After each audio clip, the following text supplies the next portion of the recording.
Good afternoon and welcome to my YouTube channel where I am joined by the brilliant Shanon writing as S.T. Huston.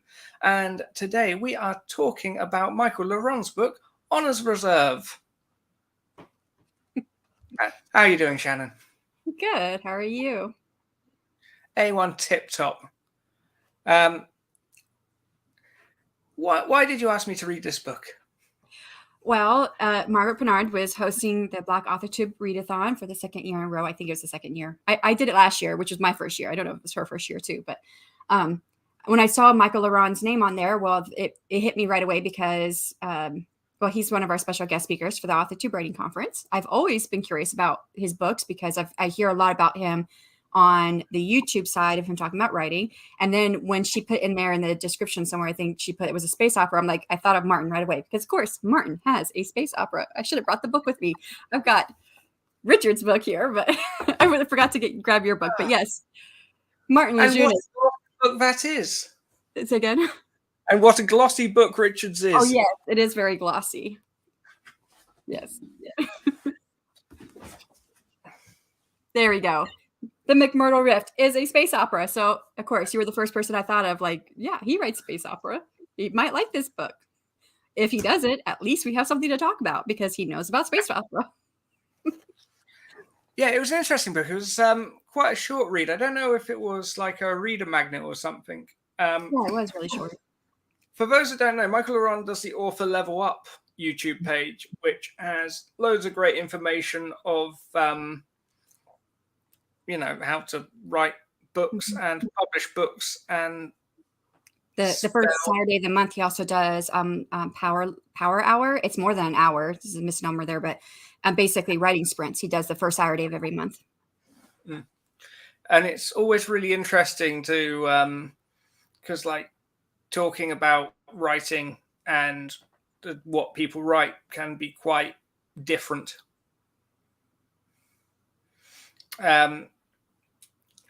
So it's about this guy, Grayson, who's in the Galactic Guard, which is basically Space National Guard. Which is, that's a unique way to, come at things. When I say National Guard, I do, of course, mean Coast Guard, don't I? Yeah. I did kind of get vibes of like National Guard even though it was supposed to be like technically Coast Guard.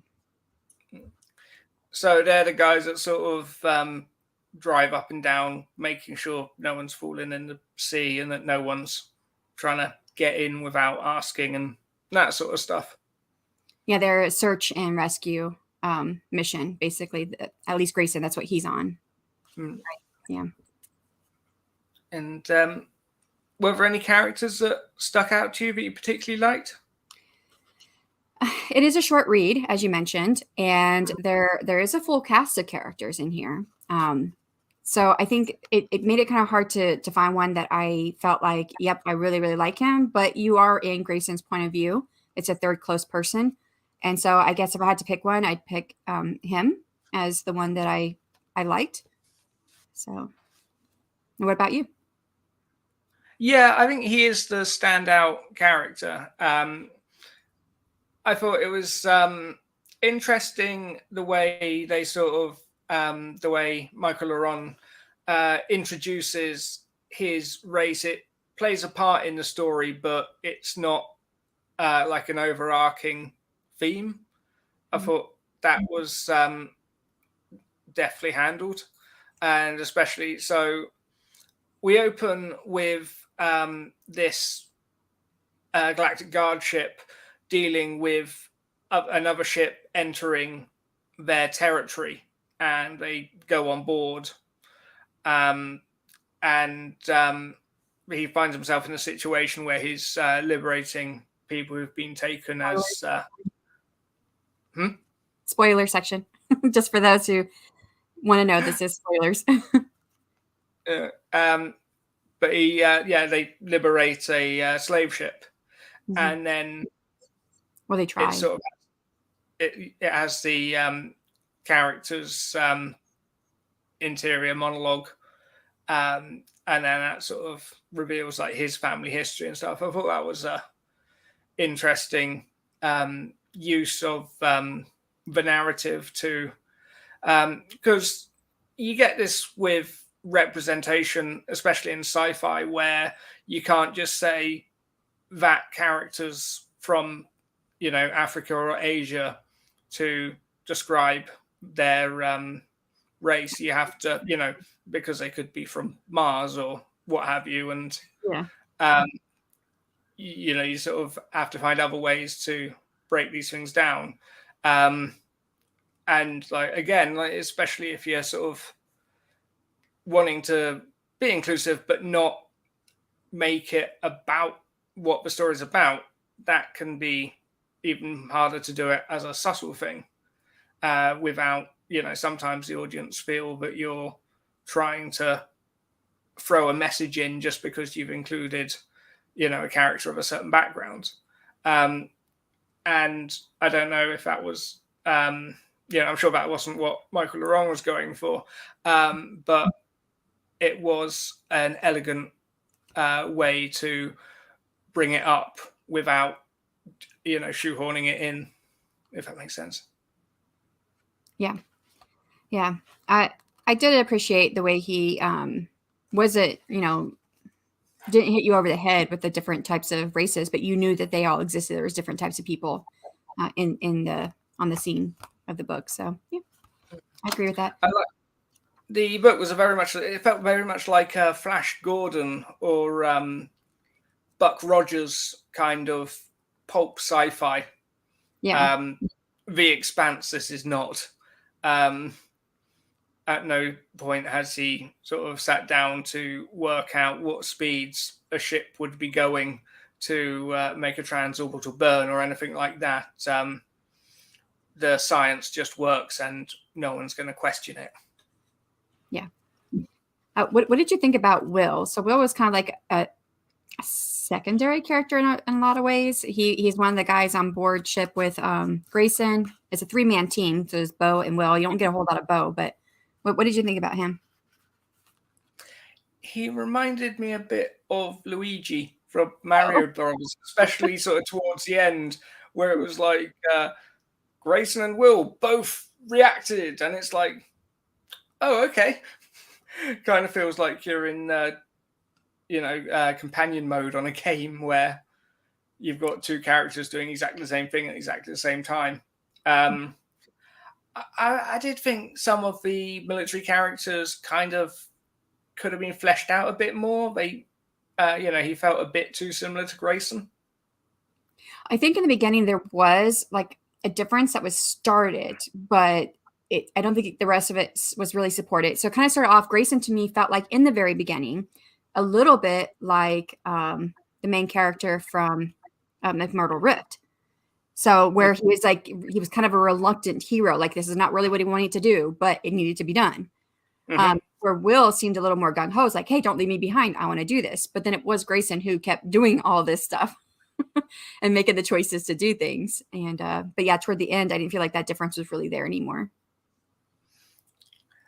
And the characters felt quite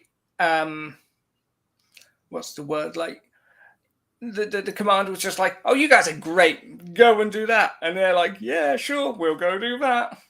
And it almost felt like a parody of those kind of gung-ho boys out and adventure stories.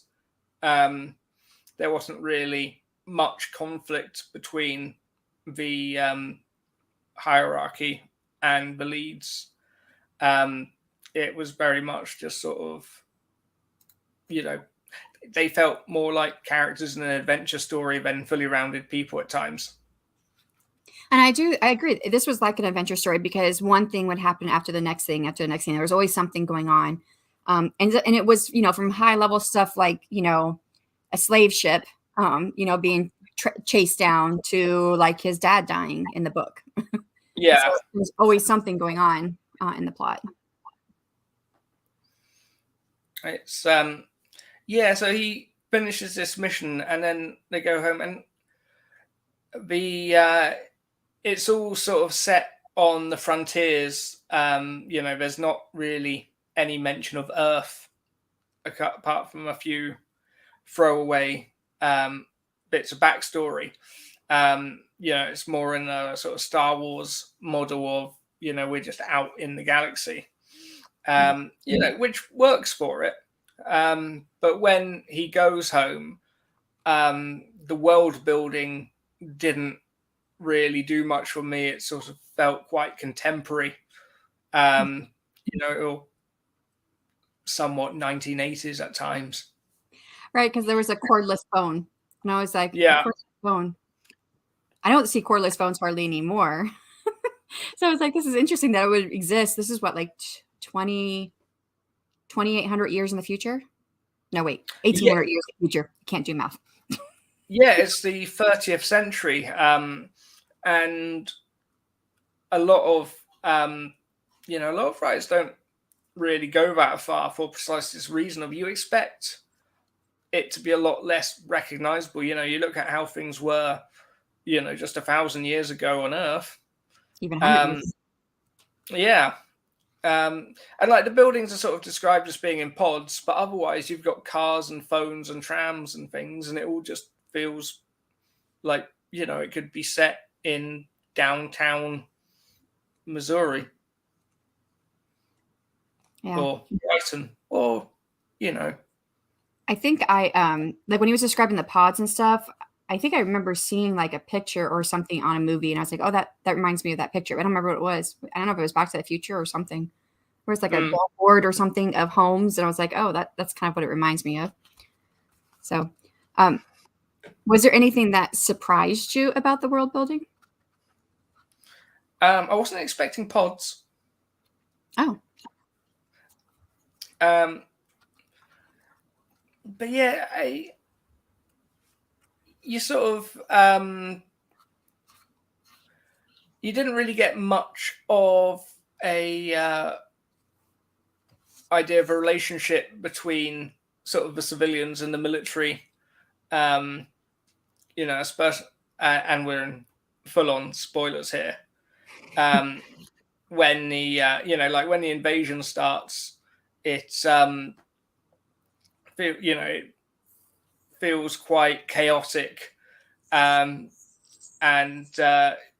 like people are just going to keep going on about their daily lives, and the military are just going to go off and source it.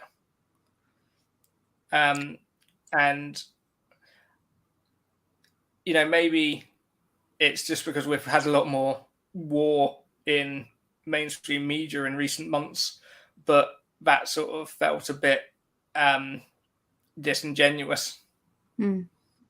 I was almost expecting a scene, because it was set up earlier in the book where it was said that when the Arguses, that's the part that surprised me about the world building, by the way, were the Argus, which were basically a scientist from Earth sent out human DNA, shot it out into space.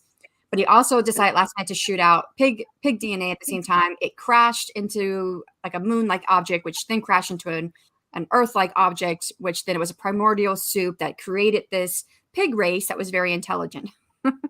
And they were the slavers. And so when it was talked about how the Argus would go to a planet and start attacking, and then offer or start a war or something, and then they would offer people to, hey, come with us and we'll take you on a vacation away from this war zone. And those were the people that they took as slaves, basically. So when the Argus came to Grayson's planet, I thought, oh, here we go. We're going to start seeing them. They're going to start a war. Then they're going to start trying to take slaves from the planet. But that didn't happen. I had that expectation, I think, set up from things previous in the book, but it didn't happen. So it was a surprise. And it was also like, I was like, oh, I was kind of expecting something to happen from that. But, and of course I didn't want, in my mind, I'm like, I don't want that to happen. I don't want people being taken from the planet to be made into slaves. But, now, did you want to? If you want a good book with evil pigmen, check out The Thaw by Richard Holiday if he ever releases it. So he's got pigmen. It's sort of post-apocalyptic with genetically engineered pig people, which was that's a really good. I was like, oh, you wrote this? This is actually good. But I think he's trying to get that one traditionally published. So one Yeah, day. he just said he cut that chapter out, to be honest. On your advice, he cut that chapter out. I thought he cut the robots out. Yeah. I think they said that pig DNA and human DNA are the closest out of all the species on the planet. We're closest to pigs than any other animal. Well, don't they say that people who've endured cannibalism say that it tastes kind of like pork? Yeah, I think I've heard that. I really like pork, and so that enters my mind occasionally. I hear that in my head when I'm eating, some bacon, and I'm like, this is not people. This is not people. Don't even think about it. It's not people. I liked that for a moment you tried to play off, I don't possibly know what you could mean.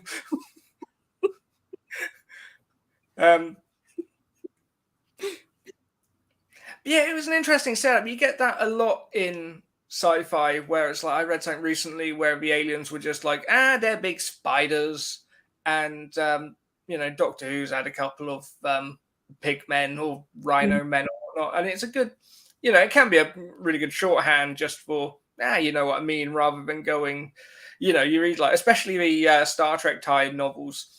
They'll have all these aliens, and their one defining feature is their inability to be portrayed on a 90s TV budget. Planet of the Apes.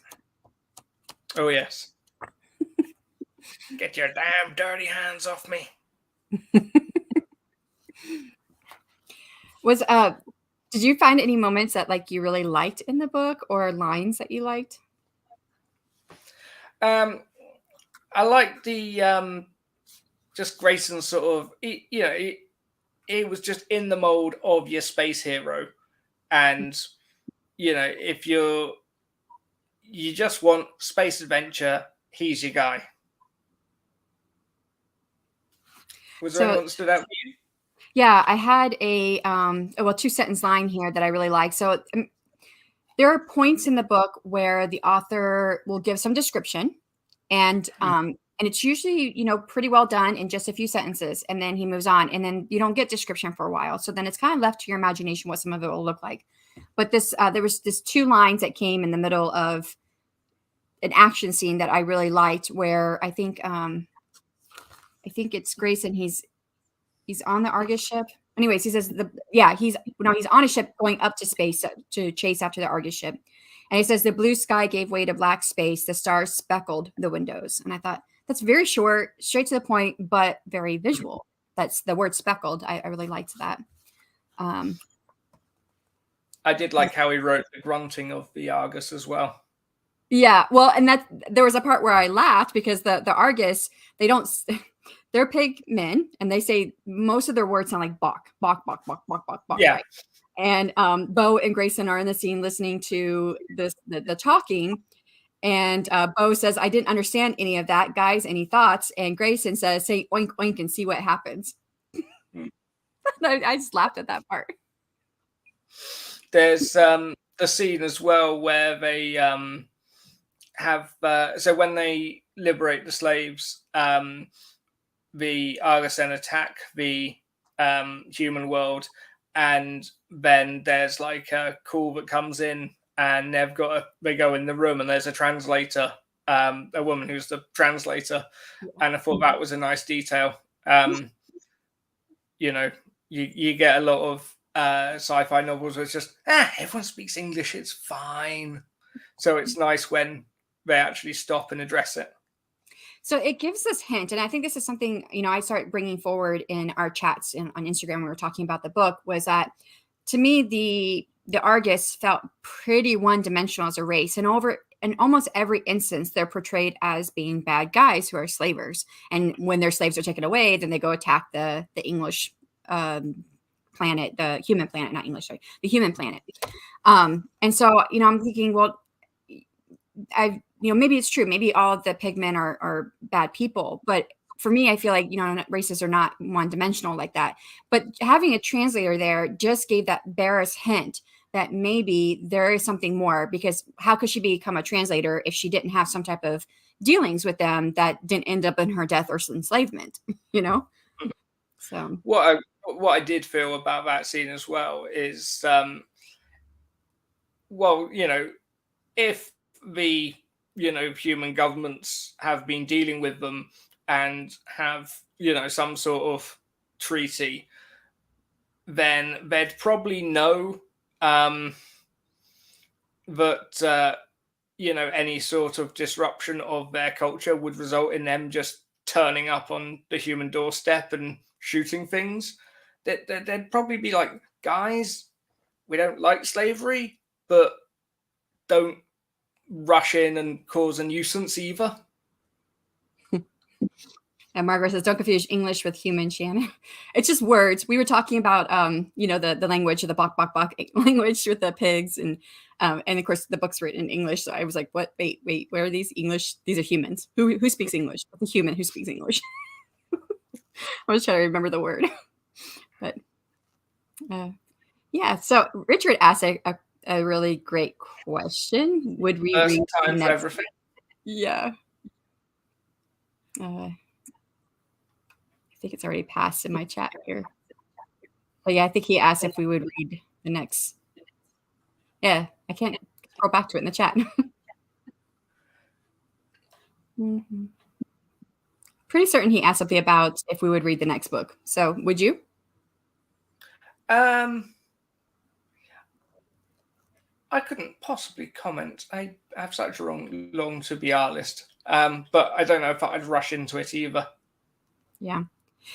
Yeah, I mean, I don't really read outside of my current genre unless it's for something in support of like this, the Black Authortube readathon. So, and I have it, February is, I don't know how it's said, but it's fantasy romance month, basically.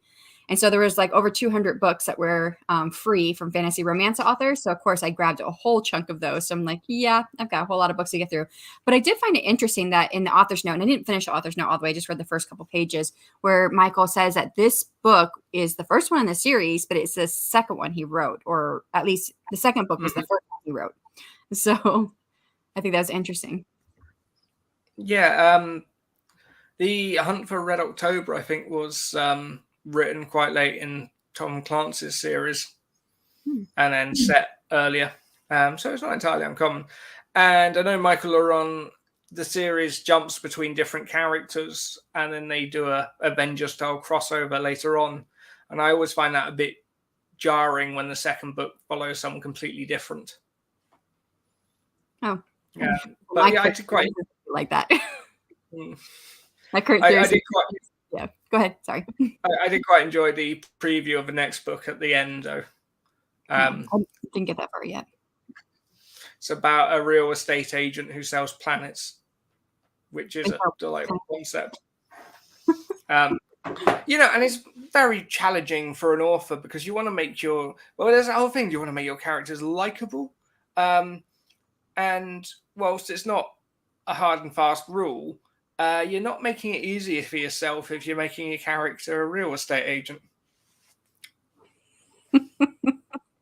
Especially in our current market. Exactly. Well, I wonder, when did he write that? If he wrote that one first, and this one was written in 2017, I wonder how early that one was written, because, of course, you had the housing bubble pop in 2008. Yeah. I mean, he's quite a young guy. I don't know if he was even born in 2008. Certainly not publishing. I don't know. But I do enjoy his. I really do enjoy his YouTube channel. He's done like a lot of interesting stuff on. It was actually his channel was where I saw some of the first stuff about dictation way back when. Me too. and that's what he's talking to about at the Authortube writing conference is dictation. Oh, brilliant! Yeah. The book's got a great cover.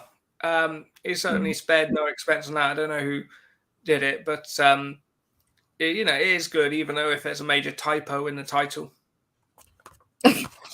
Well, okay. Besides the fact that you guys think honors is not spelled right, honors reserve.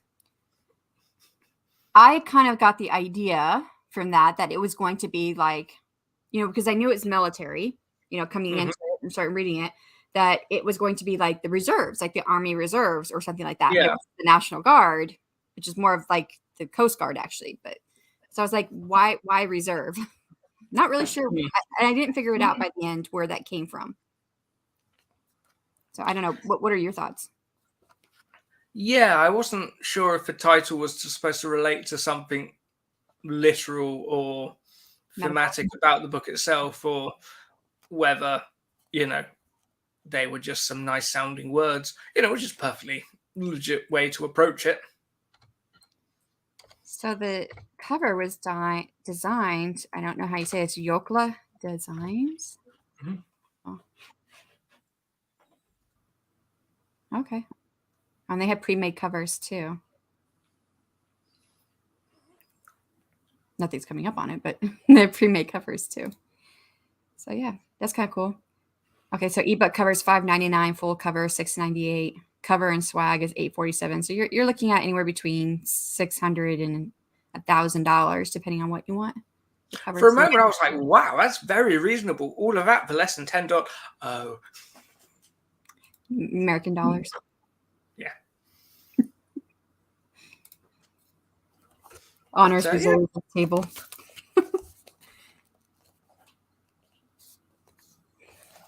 It's interesting as well because I don't know if it's intentional or not, but there's quite a famous military sci-fi series which started in the 90s, which is about Honor Harrington, which starts with on Basilisk Station. So you sometimes get people who will use sort of similar titles to better known books as like a marketing ploy. I can see that. Which, it can work, but you have to, it's very difficult to, go, oh, that's a popular book. What's a similar title, I could call mine. But no, she wasn't in Game of Thrones, Richard. That was Kit. Yeah, Kit Harington. Yeah, I mean, and I don't know if that was something that he had thought about or whatever, but I could see him making a very specific and deliberate, decision like that because he's very savvy in his marketing and how he chooses to, get his books out to everybody. So. But yeah, maybe Richard's next book will be a game of price wars. Yeah, that's on my TBR list, Richard, just so you know. It's going to be a long time before I get to it. But it's better than I expected. Yeah, I know. You told me. I told him that was what kind of convinced me to buy it because you had glowing reviews about it. I want a commission.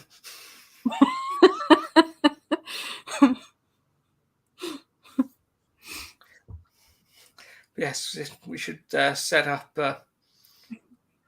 Amazon AdSense and take a cut every time we recommend each other's books. Well, technically, if you were part of the Amazon Associates program, you could have given me a link and I'd buy it. And then whatever I bought after that, you would have got commissions on. That's true. Oh, well, next time. Yeah. Do you have any final thoughts on Honor's Reserve?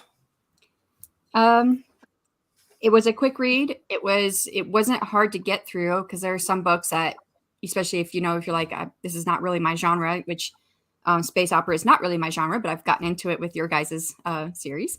But the language was very easy to understand. It was, the diction is easy. I think this could be, even for someone who's not a sci-fi reader, this could be easy to understand for sci-fi readers. But then it still had those moments sprinkled in of some beautiful description that I really enjoyed. So those are my final thoughts. It was fast moving. There was a lot of action in it, and it was quick and enjoyable. Mm-hmm. Anyway, thanks for stopping by to have this chat, and I'm sure we'll do it again next year. Yay. Thanks, Margaret, for putting it together. Yeah. And thanks for everyone for watching. Yep. Bye.